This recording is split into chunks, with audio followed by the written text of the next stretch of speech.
年幾種咗啦。我而家咧就整晒呢啲雪蓮果嚇，咁我一樖樖掹佢出嚟啦，因為啲泥好鬆㗎咋。哇！你睇呢啲白色嘅透明好食啲嘅。因為我唔係好深啲泥，所以佢咪好大條啊，有咁大條。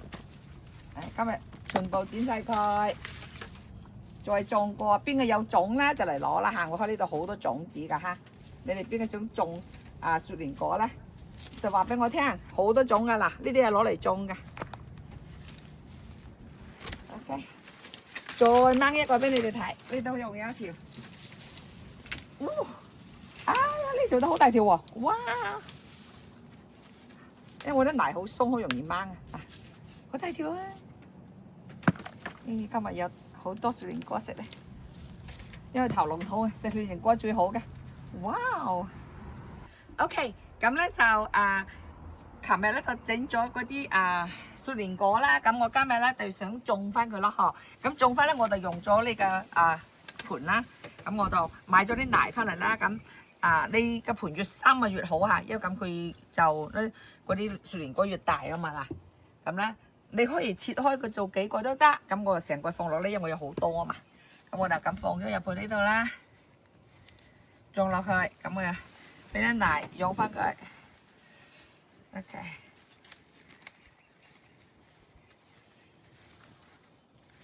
咁你淋水就得噶啦，咁呢個盤都好深噶嗬，咁你。就自己咧就用咧，如果你啲盤細咧，咁佢就細啲啦；盤大佢大啲啦。咁種好之後，大概有1年時間最少啦，咁你就可以攬起佢，咁就食雪蓮果噶啦。OK， 咁咧就呢一棵咧就種咗1年噶啦。咁1年之後咧佢係咁大棵啦，咁你就有得佢生啦。咁你中意食咧，咁你咪成棵拔起佢就得噶啦。OK， 最少1年嗱，佢生成係咁，唔係好大棵噶咋。就係咁樣嘅咋。呢雪蓮果咧，你可以放喺雪櫃嚇，放喺雪櫃啦。咁而家咁熱天咧，咁你嚟凍食係好舒服嘅。咁雪蓮果有好好嘅功效嘅喎，咁佢可以降血脂、降血糖，同埋提高佢嘅免疫力系統，係好在意嗰個腸道嘅。OK， 仲有減肥嘅作用㗎。咁我而家派食啦，佢入邊咧係好靚㗎啦。你咁派皮。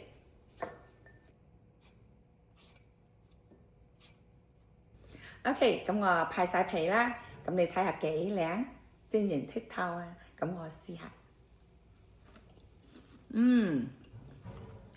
好多卵，入邊好多水啊，好鮮甜啊！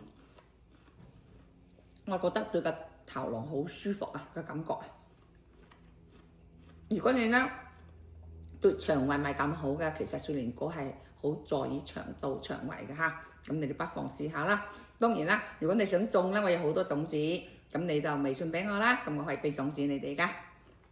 好，呢個雪蓮果我哋今日講到呢度，咁如果有咩問題咧，你可以加我微信。多謝大家收聽收睇。